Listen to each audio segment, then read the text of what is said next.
Back to our channel education express live with education চ্যানেলে আপনাদের সকলকে স্বাগত। আপনারা কিন্তু থাম্বনেল দেখে বুঝতে পেরে যে পশ্চিমবঙ্গের পঞ্চায়েত রিক্রুটমেন্ট অর্থাৎ পশ্চিমবঙ্গের কিন্তু পঞ্চায়েত রিক্রুটমেন্টের যে নোটিফিকেশান, সেই নোটিফিকেশান বা বিজ্ঞপ্তি কিন্তু আসতে চলেছে খুব তাড়াতাড়ি। এই নোটিফিকেশান বা বিজ্ঞপ্তি আসার ফলে গ্রাম পঞ্চায়েতের কোন কোন স্তরে আপনারা আবেদন করতে পারবেন, পঞ্চায়েত সমিতি, জেলা পরিষদ, এখানে বয়স কত লাগবে, যোগ্যতা কত লাগবে, কোনগুলো পড়লে আপনি পরীক্ষায় পাশ করবেন, অর্থাৎ সিলেবাস কী কী আছে, সমস্ত তথ্য কিন্তু আজকের ভিডিওর মধ্যে থাকবে। তো সমস্ত ভিডিওটির পাশে থাকুন। যদি ভিডিওটি ভালো লেগে থাকে অবশ্যই কিন্তু একটা লাইক দিয়ে যাবেন। আর যদি চ্যানেলে নতুন হয়ে থাকেন চ্যানেলটিকে সাবস্ক্রাইব করে পাশে থাকা বেল আইকনটি প্রেস করে রাখবেন, যাতে এরকম নতুন নতুন ভিডিও তথ্য আপনাদের সামনে প্রথমেই চলে আসে। তো চলুন তাহলে আজকের ভিডিও প্রথম থেকে শুরু করা যায় যে কোন কোন ডিপার্টমেন্টে নিয়োগ হতে পারে, যে আমি সম্ভাব্য বলে দিচ্ছি। গ্রাম পঞ্চায়েতের কোন কোন দেখুন, এক্সিকিউটিভ অ্যাসিস্ট্যান্টে নির্মাণ সহায়ক, secretary, data entry operator, clerk, account assistant, peon ও গ্রুপ ডি, অর্থাৎ পিওন বা গ্রুপ ডি বা ক্লার্ক, এই সমস্ত গ্রাম পঞ্চায়েতের কিন্তু পোস্ট আছে। এই সমস্ত গ্রাম পঞ্চায়েতের পোস্টে কিন্তু আপনি আবেদন করতে পারবেন। এছাড়া আমি কিন্তু একটু পরে আপনাদেরকে সিলেবাস সম্পর্কে আলোচনা করব, কি কি সিলেবাস আছে, কোন কোন সিলেবাস পড়লে আপনি পরীক্ষায় পাশ করবেন সেটাও কিন্তু আমি বলে দিচ্ছি। এরপরে বলছে পঞ্চায়েত সমিতির ক্ষেত্রে আপনারা দেখতে পাচ্ছেন প্রথমত যে ক্লার্ক আছে, assistant accountants, lower division assistant, technical assistants, computer operator, এটা হচ্ছে পঞ্চায়েত সমিতির ক্ষেত্রে। এছাড়া পঞ্চায়েত সমিতিতে কিন্তু আরও অনেক ধরনের পোস্ট আছে, সব পোস্টগুলো দেওয়া সম্ভব হয়নি। আমি কিছু কিছু জিনিস আপনাদেরকে বলে যাচ্ছি যাতে আপনাদের কোনোভাবে ধারণা না ভাঙে, অর্থাৎ আপনারা একটা ধারণাও তৈরি করতে পারেন। যারা পড়ছেন তারা কিন্তু অবশ্যই পুরো বিষয়টা ফলো করবেন, পুরো ভিডিওটা দেখবেন, এর মধ্যে কিন্তু অনেক ইনফরমেশনাল তথ্য কিন্তু রয়েছে। এরপরে আমরা দেখব জেলা পরিষদের ক্ষেত্রে assistant engineer, sub assistant engineer, accountants, administrative staff, typist এবং স্টোর কিপার, এই সমস্ত পদে কিন্তু জেলা পরিষদে নিয়োগ করার একটা সম্ভাবনা রয়েছে। এছাড়া শিক্ষাগত যোগ্যতা, দেখুন এখানে শিক্ষাগত যোগ্যতা কত কী লাগবে সেটা একবার আমি আপনাদেরকে বলে দিই। শিক্ষাগত যোগ্যতার পদ হচ্ছে গ্রুপ ডি বা পিওনের ক্ষেত্রে কিন্তু অষ্টম শ্রেণী বা মাধ্যমিক পাস, অ্যাসিস্ট্যান্ট বা ক্লার্কের ক্ষেত্রে কি মাধ্যমিক উচ্চ মাধ্যমিক পাস, এক্সিকিউটিভ অ্যাসিস্ট্যান্টের ক্ষেত্রে graduate plus computer typing test লাগছে, ডেটা এন্ট্রি অপারেটরের ক্ষেত্রে এইচএস গ্র্যাজুয়েট প্লাস কম্পিউটার লাগছে, নির্মাণ সহায়কের ক্ষেত্রে ডিপ্লোমা বা সিভিল ইঞ্জিনিয়ারিং লাগছে, অ্যাকাউন্টেন্টসের ক্ষেত্রে বিকম বা অ্যাকাউন্টেন্টস লাগছে, ইঞ্জিনিয়ারিং পোস্টের ক্ষেত্রে ডিপ্লোমা বা বিটেক লাগছে। তো আশা করি এই শিক্ষাগত যোগ্যতা বা কোন কোন শিক্ষাগত যোগ্যতায় আপনারা আবেদন করতে পারবেন অলরেডি আপনারা জানেন, রেজিস্ট্রেশন কিন্তু করে নিয়েছেন। আমি আমার ভিডিও ডেসক্রিপশানে কিন্তু রেজিস্ট্রেশনের আবার এটা দিয়ে দেবো। যারা রেজিস্ট্রেশন এখনও পর্যন্ত করেননি তারা কিন্তু আমার ভিডিও ডেসক্রিপশান থেকে রেজিস্ট্রেশন লিঙ্ক পেয়ে যাবেন, সেখান থেকে কিন্তু আপনারা রেজিস্ট্রেশন করতে পারেন নিজের মোবাইল থেকে বা সাইবার ক্যাফে গিয়ে। তো রেজিস্ট্রেশনের লিঙ্কটা কিন্তু আমি আবার প্রোভাইড করে দেবো। আপনারা যারা পরীক্ষা দিতে ইচ্ছুক এখনও পর্যন্ত রেজিস্ট্রেশন চলছে, আপনারা কিন্তু রেজিস্ট্রেশন করে নিন। কম্পিউটার যোগ্যতা কী লাগবে, অনেক পোস্টের প্রয়োজন হতে পারে। বেসিক কম্পিউটার নলেজ লাগবে, MS ওয়ার্ড লাগছে, MS এক্সেল লাগছে, ইন্টারনেট ইউজিং, বাংলা টাইপিং লাগবে, কম্পিউটার সার্টিফিকেট থাকলে বাড়তি সুবিধা কিন্তু আপনারা পাচ্ছেন। এবারে আসি বয়সসীমা কী বলছে, দেখুন বয়সসীমা হচ্ছে সাধারণ প্রার্থীদের ক্ষেত্রে 18 থেকে 45, মানে জেনারেল প্রার্থীদের ক্ষেত্রে, SC STদের ক্ষেত্রে 5 বছরের ছাড়, OBCদের ক্ষেত্রে কিন্তু 3 বছরের ছাড়, PWDর ক্ষেত্রে সরকারি নিয়ম অনুযায়ী কিন্তু ছাড় রয়েছে। এছাড়া এবার আমরা পরীক্ষার সিলেবাস দেখব, পরীক্ষার সিলেবাস কী আছে, পরীক্ষার সিলেবাসটা একবার আপনারা দেখে নিন।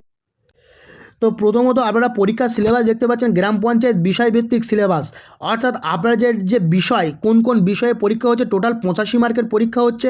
সেই 85 মার্কের পরীক্ষার মধ্যে দিয়ে আপনারা দেখতে পাচ্ছেন যে বিষয়ভিত্তিক, এটা কিন্তু বাংলা ব্যাকরণ থেকে 25 মার্কের আছে। সেই বাংলা ব্যাকরণ থেকে 25 মার্কের মধ্যে থাকছে সমার্থক শব্দ, বিপরীতার্থক শব্দ, বাগধারা, প্রবাদ, সন্ধি, সমাস এবং কি বানান, শুদ্ধ বানান, বাংলা সাহিত্য, পঠনবোধ। আমি আপনাদেরকে একটা কথা বলি, এই যে গ্রাম পঞ্চায়েত যে বিষয়ভিত্তিক সিলেবাস দেখতে পাচ্ছেন সেটা কিন্তু পরিবর্তন হতে পারে, কিন্তু এই জিনিসগুলোই থাকবে।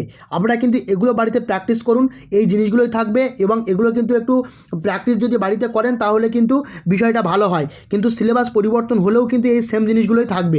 বাংলা ব্যাকরণের ক্ষেত্রে আপনারা দেখতে পাচ্ছেন 25 মার্কস, অর্থাৎ 25 মার্কের পরীক্ষা হচ্ছে বাংলা ব্যাকরণ। এবং তারপরে কিন্তু ইংলিশ দেখতে পাচ্ছি।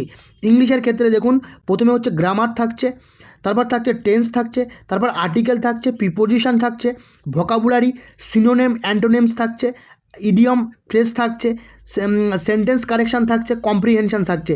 এটার জন্যও কিন্তু 25 মার্ক বরাদ্দ আছে। তাহলে আমরা এই দেখলাম 25 25 50 মার্ক। এটা হচ্ছে গ্রাম পঞ্চায়েতের বাংলা এবং ইংলিশের সিলেবাস। এর পরবর্তীতে আমরা দেখব গণিত সিলেবাস। গণিত সিলেবাসের ক্ষেত্রে কী কী আছে, এই যে গ্রাম পঞ্চায়েতের ক্ষেত্রে গণিত সিলেবাসের ক্ষেত্রে দেখুন, গণিত সিলেবাসের ক্ষেত্রে কিন্তু সংখ্যা পদ্ধতি, নাম্বার সিস্টেম, গসাগু লসাগু, এসসিএফ এলসিএম, সরলীকরণ, সিম্পলিফিকেশান রয়েছে, শতাংশ রয়েছে, পার্সেন্টেজ, অনুপাত সমানুপাত রয়েছে মানে রেশিও অ্যান্ড প্রপোর্শন, গড় রয়েছে, অ্যাভারেজ, বয়স সংক্রান্ত সমস্যা, এস প্রবলেম, সময় ও কাজ, টাইম ও ওয়ার্ক রয়েছে। এছাড়া কিন্তু গতি, সময় ও দূরত্ব, স্পিড, টাইম এবং ডিস্ট্যান্স রয়েছে। সরল সুদ রয়েছে, সিম্পল ইন্টারেস্ট রয়েছে, চক্রবৃদ্ধি সুদ রয়েছে, কম্পাউন্ড ইন্টারেস্ট রয়েছে। তো এটা হচ্ছে গ্রাম পঞ্চায়েতের অ্যারিথমেটিক মানে গণিত, মানে 3টে সাবজেক্টে 3 25 75 মার্ক হলো। এবং লাস্ট যে 10 মার্ক, সেই 10 মার্কটা কী কী আছে একবার দেখে নিন। সেই 10 মার্কের মধ্যে প্রথম গ্রাম পঞ্চায়েতের বিষয়ভিত্তিক সিলেবাসের মধ্যে জিকে, জিএস এবং সিএ, অর্থাৎ জিকে মানে হচ্ছে জেনারেল নলেজ, জিএস মানে জিএস এবং হচ্ছে সিএ মানে কারেন্ট অ্যাফেয়ার্স আছে। তো জিকে, জিএস এবং কারেন্ট অ্যাফেয়ার্সের মধ্যে কোন কোন বিষয়গুলো থাকছে সেটা আমরা একবার আলোচনা করব।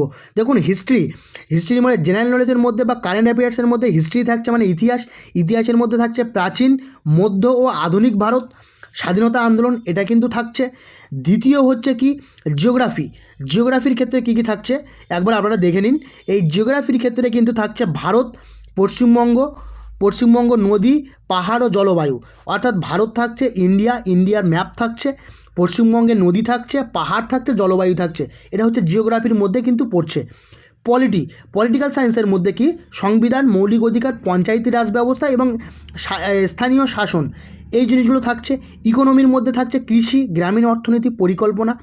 সায়েন্সের মধ্যে ফিজিক্স, কেমিস্ট্রি এবং বায়োলজি, এই 3টে জিনিস থাকছে। কারেন্ট অ্যাফেয়ার্সের মধ্যে জাতীয় ও আন্তর্জাতিক, পশ্চিমবঙ্গ সরকার সম্পাদিত ঘটনা, এই জিনিসগুলো থাকছে। রুরাল ডেভেলপমেন্টের মধ্যে গ্রামীণ উন্নয়ন কর্মসূচি, পিএমজি, স্বনির্ভর গোষ্ঠী এবং পঞ্চায়েত ও গ্রামীণ প্রশাসন। তো এই যে বিষয়গুলো থাকছে, এই বিষয়গুলো যে আলোচনা করলাম, টোটাল কিন্তু 10 মার্কস থাকছে এটাতে। তাহলে টোটাল কিন্তু 85 মার্ক, অর্থাৎ 85 মার্কসের কিন্তু এক্সাম কিন্তু তোমাদের হতে চলেছে। যারা এই পঞ্চায়েতের পরীক্ষা দিচ্ছ বা পরীক্ষা দেবে বলে হিসাব করছো, তারা কিন্তু এখনই কিন্তু আমার ডেসক্রিপশান বক্স ফলো করো। সেখানে কিন্তু আপনারা পাবেন, এখানে কিন্তু আপনারা পেয়ে যাবেন পুরো ডিটেলস, অর্থাৎ ডিটেলস বলছে এখান থেকে আপনারা রেজিস্ট্রেশন ফি করতে পারবেন। আরেকটা জিনিস আপনাদেরকে বলে দিই, এই ভিডিওতে কিন্তু আমি বিভিন্ন পঞ্চায়েতের বই কিন্তু শেয়ার করব। আপনারা কিন্তু সেই বইগুলো পড়তে পারেন, সেই বইগুলো পড়ে কিন্তু আপনারা কিন্তু পরীক্ষায় ক্র্যাক করতে পারেন। সেইগুলো বাছাইকৃত বই, সেই বইগুলো পড়লে কিন্তু আশা করি আপনারা বিভিন্ন পরীক্ষায় উতরাতে পারবেন এবং এই বইগুলো ক্র্যাক করার জন্য খুব উপযুক্ত বইগুলো কিন্তু আপনারা ক্রয় করতে পারেন। এই বইগুলো ক্রয় করলে আগামী ভবিষ্যতের বিভিন্ন পরীক্ষা, আপকামিং এক্সামে কিন্তু আপনারা বসতে পারছেন। এবং এটা বলার ছিল। আর যদি ভিডিওটি ভালো লেগে থাকে অবশ্যই কিন্তু একটা লাইক দিয়ে যাবেন। আর যদি চ্যানেলে নতুন হয়ে থাকেন, চ্যানেলটিকে সাবস্ক্রাইব করে পাশে থাকা বেল আইকনটি প্রেস করে রাখবেন, যাতে এরকম নতুন নতুন ভিডিও তথ্য আপনাদের সামনে প্রথমে চলে আসে। তো আজ এই পর্যন্ত, পরবর্তী কোনো ভিডিওতে আপনাদের সঙ্গে দেখা হচ্ছে।